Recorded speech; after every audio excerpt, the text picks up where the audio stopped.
Shabbat Shalom. As an outsider looking in, last week's Ash Wednesday observance has always struck me as the most intriguing and inspiring day of the Christian calendar. Marking the beginning of Lent, Ash Wednesday is observed by a variety of Christian denominations, 46 days, 40 days plus the 6 Sundays, prior to Easter Sunday. The ritual involves the imposition of ashes on the forehead of the believer in the sign of a cross, as a verse from Genesis is recited, "From dust you are, and to dust you shall return."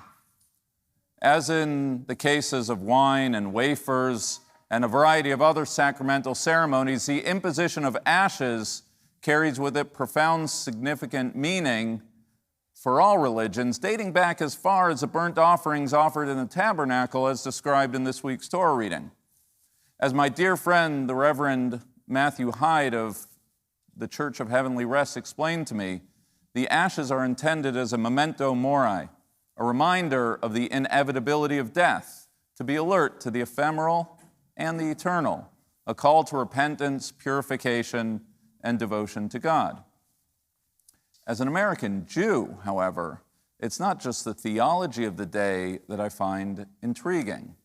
What impressed me this past Ash Wednesday, and every Ash Wednesday, is the personal, physical, and public aspect of the ritual.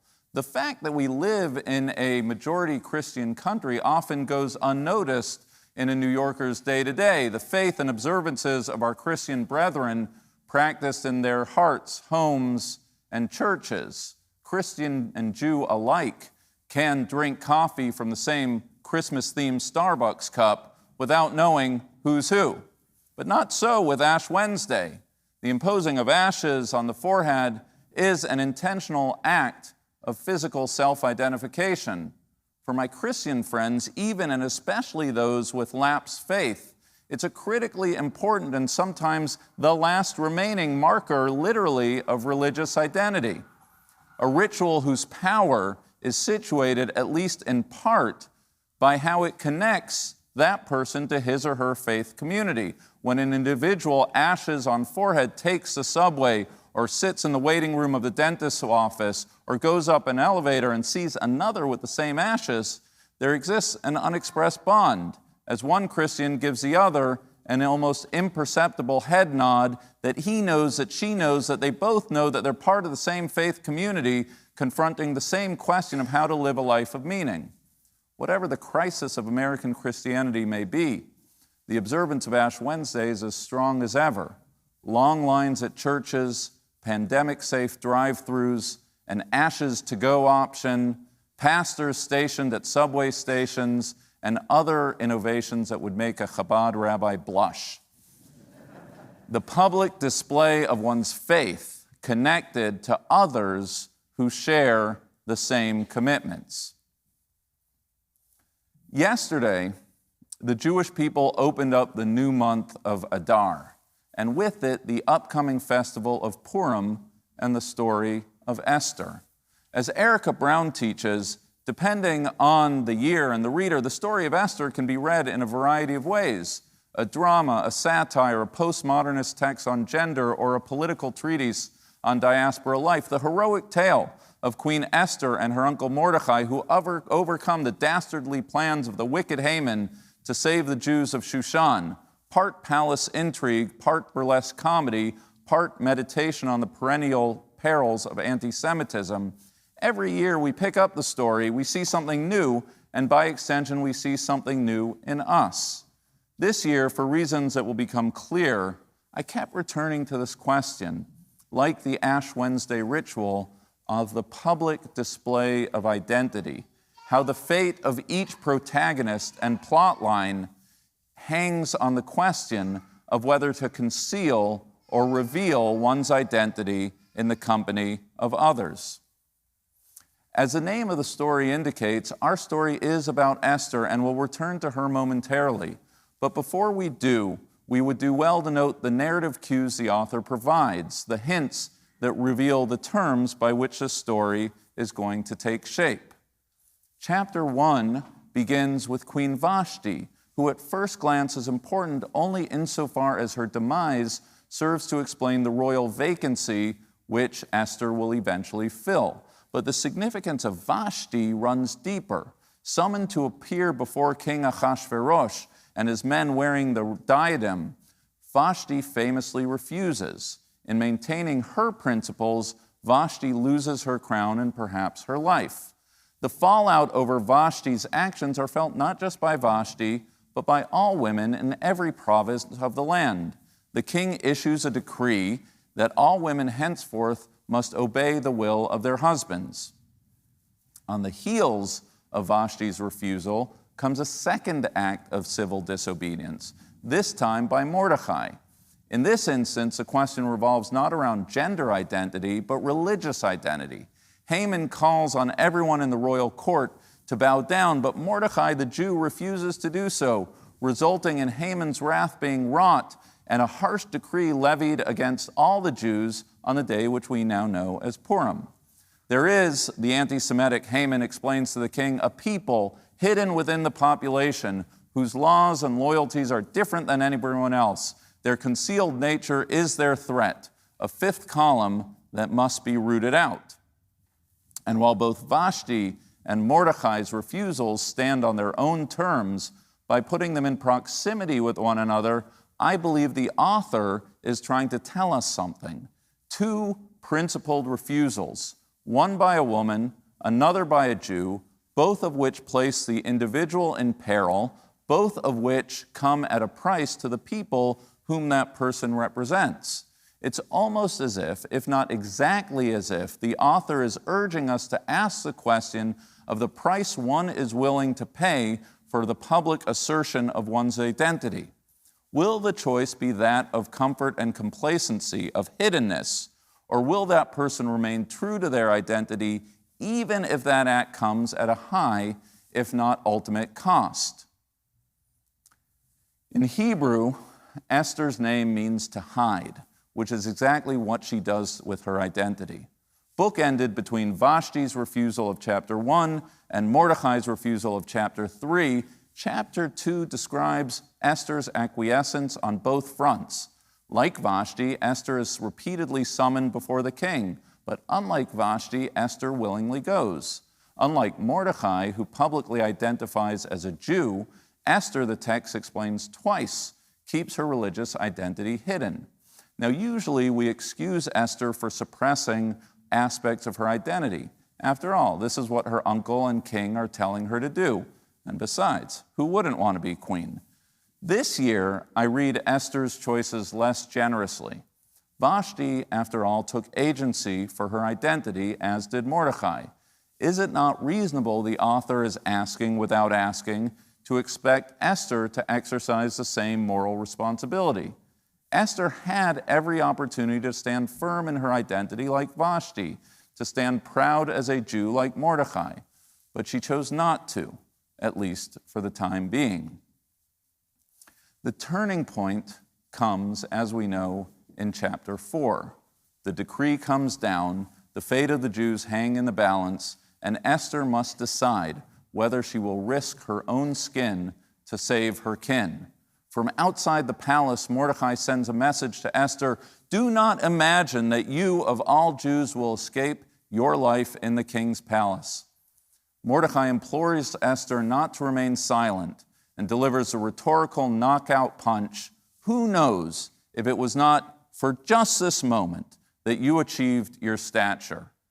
Moved, Esther responds by calling on her Jewish community to fast on her behalf, at which point she will plead the case before the king, even if doing so means she will perish.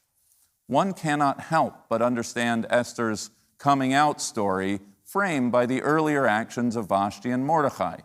Unlike Vashti, Esther's heroism is in the act of appearing, not refusing to appear before the king. Unlike Mordecai, whose public display of religious identity jeopardizes his kinsmen, for Esther, it's a public display of her religious identity whereby her people are saved. There's far more to say about Esther. We've only covered the first 4 of 10 chapters. But at its core, I believe both the person and the book of Esther calls us to account regarding the public display of one's identity. Will we assimilate into our host culture, dulled to the exigencies of the hour, and hide our identities? Esther is one of the very few biblical stories that takes place in the diaspora, and Haman aside, life wasn't all bad for the Jews.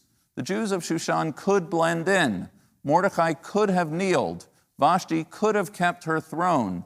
At first, Esther suppressed her identity and then didn't, but it was that shift that made all the difference. The moral thread is there for all to see, and it extends throughout the book of Esther and well before it. Would Moses step beyond the comforts of Pharaoh's palace, identify with his Hebrew kinsmen, and put himself at risk? Would Joseph shed his royal identity and reveal himself to his brothers no matter the cost? Would Abraham risk himself at behalf of the inhabitants of Sodom and Gomorrah? Esther is neither the first nor final Jew to face the question of whether to camouflage her true identity. She's merely the biblical person and book that asks the question in its fullness and answers it directly, and the answer is clear. In a world of chance and upheaval, with the ever-present allure of conformity, redemption only comes when we refuse the easy out of silence. Esther put herself out there, even if it came at a cost, and so the book and holiday seems to be teaching, must we? We all feel it these past days, an awareness that we're living through dark times. The horrors of today, the memorials of tomorrow. The events of these weeks will one day be studied in history books, and our grandchildren will turn to us and they will ask us how we responded in this desperate hour. Did we avert our eyes to the suffering that abounds and take flight from our moral calling? Or did we support the displaced, help resettle the refugee, and soften the affliction of those who are in pain? People are asking how to support the over 200,000 Ukrainian Jews in need. JDC, UJA, HIAS, the JCC of Krakow, the synagogues, as we heard last night, that are serving as shelters, the Hillel that was just destroyed, the Holocaust Memorial that was bombed. And at risk of stating the obvious, this crisis is not just a Jewish one, but a humanitarian one. When Abraham stood before God to stay the divine wrath, when Jonah called on the city of Nineveh to repent, these were not Jewish cities being saved. To be a Jew is to live with the awareness that because we were once strangers in a strange land, we are attentive to those who are in peril today. To be a Jew is to know that one never stands idly by the blood of another. To be a Jew means that in a place where there are no upstanders, we strive to be one. To be a Jew is to manifest our identity publicly for us and for humanity, to live with Mordecai's haunting question ever present in our consciousness: who knows if it was for just this moment that you achieved your position? It is why I imagine a congregant emailed me this week with a fully costed proposal to support the JDC. It's why I imagine a leading family of this community committed $100,000 to relief efforts after services last night. It's why many of you have already made formidable commitments to various organizations dedicated to relief. And it's why I imagine that if we redirected this year's Park Avenue Synagogue Purim drive towards relief efforts, I am confident that with this lead gift, we could get to a $1 million goal by Purim. Frankly, I bet, and you can call it out or text me for a commitment, in this room, we could get there by Adon Olam.